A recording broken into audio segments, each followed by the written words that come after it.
Bonjour à tous, bonjour les amis, j'espère que vous allez bien. J'ai reçu un message fort sympathique ce matin d'une personne qui me félicitait de faire des vidéos plus courtes. C'est vrai que je m'efforce à faire des vidéos plus courtes, c'est vraiment difficile pour moi. Parce que cette personne, elle n'a que 15 minutes de pause au bureau pour regarder mes vidéos. Je sais que vous êtes nombreux à regarder mes vidéos dans votre situation d'esclave de bureau, que vous soyez esclave salarié ou esclave de bureau. Je connais votre situation, je sais ce que vous avez vécu. J'ai été esclave, moi-même esclave de bureau pendant près de 15 ans et je me suis affranchi de cette situation d'esclave.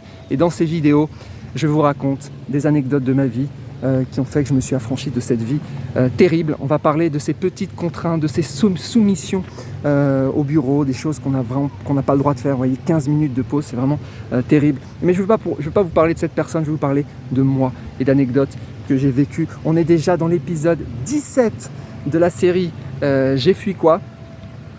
Donc il y a 16 autres épisodes qui sont réunis dans une playlist, même un podcast YouTube. Je pense qu'un jour Netflix va me racheter les droits de cette série. On est nombreux, beaucoup de jeunes aussi qui regardent, qui ne me connaissent que par cette série. Bienvenue, si vous pouvez éviter de faire les mêmes erreurs. 15 ans de ma vie sacrifiée en tant qu'esclave de bureau, ça pourra servir à quelque chose. Voilà, alors épisode 17. Alors pour remettre un petit peu de contexte, on est au moment en fait où je vais arriver à Londres. Donc j'avais vécu à Milan en fait, en Italie, où je passais tous mes week-ends en Ligurie et en Toscane. Donc j'avais une vie de rêve. Je pensais rester toute ma vie en Italie. Je pensais faire ma vie là-bas, m'installer là-bas définitivement. Mais on ne peut pas faire confiance à son employeur ou à son client. J'étais esclave freelance à l'époque. Puisqu'ils ont décidé de faire un cut de 50% sur mes revenus, sur mon taux journalier, et j'ai décidé de quitter et d'arriver à Londres. Donc j'arrive à Londres, au Royaume-Uni, pour la première fois en fait. Enfin, j'avais déjà été en vacances, mais là vraiment j'allais travailler à Londres. Donc j'arrive à Londres. Savoir que venant de l'Italie, déjà j'avais le moral vraiment dans les chaussettes. J'arrive dans cette ville horrible. Pour moi, Londres, c'est vraiment, avec Paris, c'est la pire expérience que j'ai eue. Voilà, c'est vraiment une des dernières villes. Allez, après Paris. Paris, c'est vraiment le pire qu'on puisse imaginer, surtout en ce moment, au moment où je fais cette vidéo. Là, vraiment, Paris est une déchetterie à ciel ouvert. Donc j'arrive à Londres pour travailler dans une énorme banque, une banque d'investissement, une banque suisse. Voilà, je ne vais pas la nommer, mais c'est vraiment une des plus grosses. Projet prestigieux, etc. Liverpool Street, donc vraiment tout prestigieux. Et j'arrive donc dans un trading floor. Ah oui, j'oublie dans ce contexte justement de passage d'Italie à Londres où j'étais déjà vraiment déprimé. En plus, quand j'arrive, c'était l'hiver. On est dans les années 2014. 2014-2015, après 2015, je vais partir à Singapour et ce sera terminé. L'Europe sera terminée pour moi. Donc en plus, quand j'arrive dans la dépression totale, pour accompagner cette dépression, je tombe malade. Ouais, ça arrive, les freelances peuvent tomber malades. Mais même quand les freelances tombent malades, ils vont toujours travailler. Pourquoi ? Parce qu'ils ne sont pas payés. Voilà. Donc moi, en 15 ans, en fait, je suis tombé malade comme tout le monde. Mais je n'ai eu aucun jour... Ceux qui sont freelance, je pense que vous comprenez ce que je dis. Le freelance va aller travailler, l'indépendant va aller travailler, même s'il est mort. On va dire, pour faire simple. Il faut vraiment qu'il soit vraiment à son chevet, en train de mourir pour ne pas aller travailler, sinon il n'est pas payé. Donc je vais travailler alors que j'ai une mononucléose infectieuse. 40 degrés, avec interdiction d'aller travailler. J'y vais quand même. Il faut savoir qu'à l'époque, en fait, j'avais négocié au début le taux en euros, etc., autour de 800 € la journée. Donc c'est très bien payé quand même. Mais en plus de tout, j'ai eu une conversion en livres sterling qui a fait que c'est une des rares fois où j'ai largement dépassé les 1000 € jour parce que le livre sterling c'est vraiment apprécié par rapport à l'euro. Elle est passée à 1,4. Voilà, qui se disent mais tu me fais un truc d'investissement là ou tu parles de... Je sens que la vidéo va faire plus de 15 minutes. Donc j'arrive dans cet endroit, dans ce Londres satanique, voilà, que vraiment je déteste. Perpétuelle construction tout le temps, le bruit partout, les voitures partout, la pollution, l'air horrible. Bref, j'arrive. Je suis déjà en mode, vraiment, j'aime pas cette ville. Bref, donc j'arrive et là dans un trading floor. Trading floor, la salle des traders, c'est un open space énorme. Il y a peut-être 200 traders à l'intérieur. Et il y a des gens comme moi, parce que moi je ne suis pas trader. Il y en a qui me disent Marc, tu as travaillé dans la finance? Ouais, je travaille dans la finance un petit peu. Oui et non. Certains diraient bah oui, mais certains diraient ah non, non, t'étais pas trader. J'étais pas trader. J'étais business analyst. Alors, business analyst, en français, on va traduire ça par maîtrise d'ouvrage. C'est une sorte d'esclave. Alors, ceux qui sont business analyst ou maîtrise d'ouvrage, bon, bah, vous mettez en commentaire ou venez sur le club, on en discute. Vous avez vécu la même souffrance que moi, mais ceux qui sont développeurs, vous allez comprendre aussi parce que développeurs informatiques, tout ça, ça c'est la même chose. En fait, tous ceux qui ont des métiers où il y a un utilisateur ou un client, vous allez me comprendre. Donc, c'est presque tout le monde. Donc, mon métier c'est quoi? Le métier de business analyst, pour ceux qui ne connaissent pas, bah, je vais avec mon petit cahier et mon petit crayon. Ouais, voilà, il y a de l'informatique, mais il faut quand même aller avec son cahier et son crayon. C'est comme ça, il faut y aller, c'est comme ça que ça se passe. Et on va demander, en fait, on va recueillir les besoins utilisateurs. En gros, je vais à la table du trader en lui disant « Maître », pas le regarder dans les yeux, parce que c'est offensant de regarder un trader dans les yeux. « Maître, mon maître, seigneur de la finance ». Il y en a qui doivent se dire ah, je suis aigri, jaloux, t'as pas été trader, etc. Savoir qu'un business analyst, surtout freelance comme ça, à 1200, 1300 euros la journée, je pense que voilà, à moins que le trader ait de bons bonus, on peut challenger un petit peu quand même. Bref, je dis beaucoup bref dans cette vidéo, je sais pas pourquoi. Bref, attends, ça va devenir mon nouveau mot fétiche. Donc je recueille les besoins, j'arrive, hein, monsieur, maître, s'il vous plaît, veuillez m'accorder une audience. Il y en a qui ne voient pas, mais je fais le signe avec les pieds en même temps. Veuillez m'accorder une audience. Pourrais-je vous poser quelques questions pour faire évoluer le logiciel, pour faire évoluer, pour que ça, que vos besoins soient pris en compte et puis que vous soyez heureux et que vous puissiez faire votre travail convenablement. Maître, s'il vous plaît, puis-je vous poser quelques questions? Dans mon infinie ignorance de la finance, il faut savoir une chose, c'est que les business analysts sont parfois plus diplômés et plus connaisseurs de la finance. Non, ils sont ingénieurs, ils ont des masters de finance, etc. C'est pas des gens qui n'ont pas voulu être traders, c'est juste qu'ils ont évolué différemment, etc.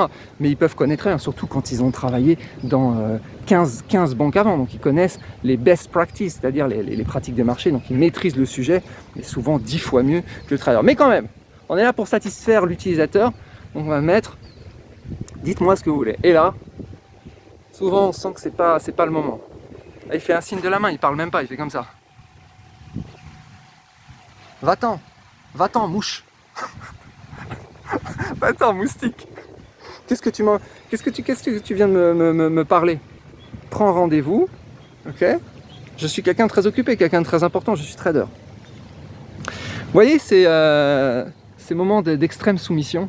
En plus, on peut rien faire, parce que à la différence d'une prostituée normale, la prostituée de bureau, c'est-à-dire l'esclave de bureau, ne peut pas choisir ses clients, ne peut pas choisir ses utilisateurs. On ne peut pas rentrer en disant « Ouais, écoute, on part à notre boss, on dit « Ouais, bah écoute, j'ai essayé de lui parler, moi je l'aime pas, il est vraiment pas top, donc je vais pas faire ce projet finalement, je vais pas aller requérir les besoins chez ce trader. Non, j'aime pas. » On peut pas faire ça. On peut pas faire ça. Donc on est vraiment, c'est vraiment la soumission extrême. Donc on retourne, on prend rendez-vous comme ça, ils nous prennent de haut.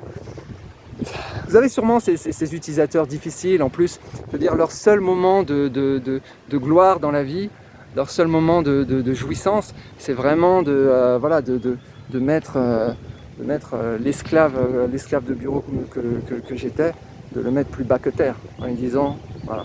Alors surtout qu'en plus, moi ce que je faisais en fait, parce que je suis un petit peu provocateur. Voilà, j'ai un naturel très provocateur, vous avez dû le voir sur certaines vidéos. J'essaye de me calmer, j'essaye d'être gentil, etc. C'est vrai que le naturel revient au galop. Donc moi, avant d'aller voir les traders, en fait, ce que je fais, c'est que j'allais regarder leur PNL, c'est-à-dire combien ils avaient fait de profit. Donc par exemple, on est en juin, on est à la moitié de l'année, puis je regarde leur PNL, combien ils ont fait de profit depuis le début de l'année. C'est là que je regarde, je vois des fois des chiffres négatifs, genre 2 millions de pertes. Donc quand ils me prennent de haut, il faut toujours avoir un petit dossier. Quand ils me prennent de haut, bah, je leur disais ouais écoute, t'es gentil mais t'as quand même 2 millions de pertes hein. T'es sûr que tu veux me prendre de haut comme ça? Moi j'aurais fait mieux hein. Personnellement j'aurais fait mieux, j'aurais fait de la DCA, j'aurais fait mieux. Voilà, je vous raconte pas, ça c'est vraiment les trucs à pas dire. Être provocateur comme ça, être insolent, l'insolence, ça fonctionne pas ça. Faut vraiment, aujourd'hui dans les entreprises, faut vraiment jouer le soumis, la soumission complète, la soumission totale, la soumission absolue, vraiment courber les chines au maximum. Et ça c'est un truc que j'ai plus dans ma vie. C'est un truc que j'ai plus à faire. S'il y a vraiment, s'il y a un client ça m'arrive tellement de recevoir des emails, la personne ne parle pas correctement, elle prend de haut, etc. Vous répondez même pas. Je veux dire, même ça m'est arrivé de dire non, désolé, je vous prends pas comme client. Merci, au revoir. Attends. Je devrais utiliser ChatGPT pour écrire ces messages parce que moi je suis un peu sec hein, là-dessus. Bref, donc ça c'est quelque chose que j'ai plus dans ma vie.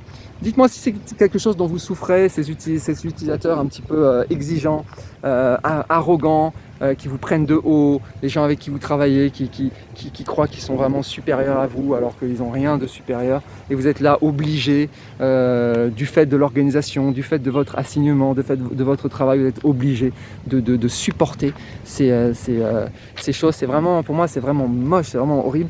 Et qu'on soit développeur, parce que le développeur derrière, savoir une chose, c'est que, comment dire, la pénibilité, le fait qu'on se fasse écraser par ces utilisateurs, bah derrière, en fait, nous, on a des fournisseurs. Donc, typiquement, le business analyst qui est situé entre le trader et le développeur informatique, c'est-à-dire nous, on va faire en gros, on va recueillir les besoins, écrire les spécifications et envoyer au développeur. Bah, le développeur, si on est un business analyst aussi moche que des traders, bah, ce qu'on va faire, c'est que ce que le trader nous a fait, eh ben, on va le faire au développeur. On va le prendre de haut, on va le prendre... Si vous êtes développeur, sûrement vous savez ce que c'est. Et en plus, je veux dire, souvent les développeurs maîtrisent mieux l'informatique que les business analysts. Donc les business analysts, c'est la même chose. Ils vont prendre de haut les développeurs, alors que bon, ils connaissent pas forcément grand chose en informatique. Donc c'est toute la structure, toute la hiérarchie d'entreprise, elle est comme ça. Et moi, c'était vraiment quelque chose que je détestais. Je vous rassure, hein, moi je faisais pas ça avec les développeurs, surtout que les développeurs vont vraiment vous respecter. Enfin, moi j'étais dans ce secteur-là, hein. Vous déclinez sur votre secteur, mais ils vont vous respecter s'ils voient que vous maîtrisez le sujet. Donc voilà, c'est jamais, on n'impose jamais ça, comment dire, le respect. Le respect, ça se gagne. Voilà, la personne, elle va décider de vous respecter ou pas, mais vous pouvez pas forcer le respect. Voilà. À cette époque, je vais vous raconter une autre anecdote sur Londres, sachant que j'ai en tête l'épisode 18, 19 et 20 qui vont être dans la continuité de tout ça, avec des anecdotes assez croustillantes. Savoir qu'à l'époque, sur ce trading floor, et je pense que c'est encore le cas, on n'avait pas le droit d'utiliser son téléphone portable carrément sur le trading floor. C'est-à-dire qu'on gagnait très très bien notre vie. Vous voyez, on est à plus de 1000 € la journée, les traders gagnent très bien leur vie, mais interdiction d'utiliser, c'est-à-dire on ne pouvait même pas aller sur WhatsApp, on ne pouvait pas aller sur Tinder, on ne pouvait répondre à aucun message. On était obligé de courir dans le trading floor pour aller dans une zone particulière dédiée où on pouvait utiliser son téléphone. Ça pareil, vous voyez, aujourd'hui... moi je peux utiliser mon téléphone quand je veux, où je veux, etc. J'ai aucune contrainte. Et même vous, en fait, si vous pensez que vous pouvez utiliser votre téléphone portable et répondre aux messages et regarder Netflix au bureau, etc. Utilisez vraiment votre téléphone portable. Mais en fait, oui et non, c'est-à-dire vous pouvez le faire un petit peu, peut-être vous pouvez le faire 15 minutes, 20 minutes, 1 heure, mais vous ne pouvez pas rester sur votre téléphone portable toute la journée. Donc si vous avez un truc urgent ou un truc que vous avez envie de faire, ou mater un film pendant 2 heures, 3 heures au bureau, c'est juste impossible. Si vous voulez parler à quelqu'un, prendre un coup de fil, gérer je sais pas, vous voulez faire un investissement, vous voulez approfondir, vous voulez regarder une vidéo sur Netflix, c'est pareil, il y a des contraintes. Donc contraintes à tous les niveaux. Pour résumer, hein, contrainte d'utilisation de téléphone portable, contrainte avec les utilisateurs, les clients, etc. Acte de soumission permanent. Qui vont se dire, il est traumatisé. Ouais, je suis un peu traumatisé, les amis. Si vous avez vécu la même chose, les amis, mettez en commentaire. Et puis, il y aura un épisode 18 et 19, c'est sûr. 20, je sais pas. Mais 18-19, c'est sûr. Parce que j'ai déjà écrit le script. Je vous souhaite une excellente journée et je vous dis à bientôt. Ciao.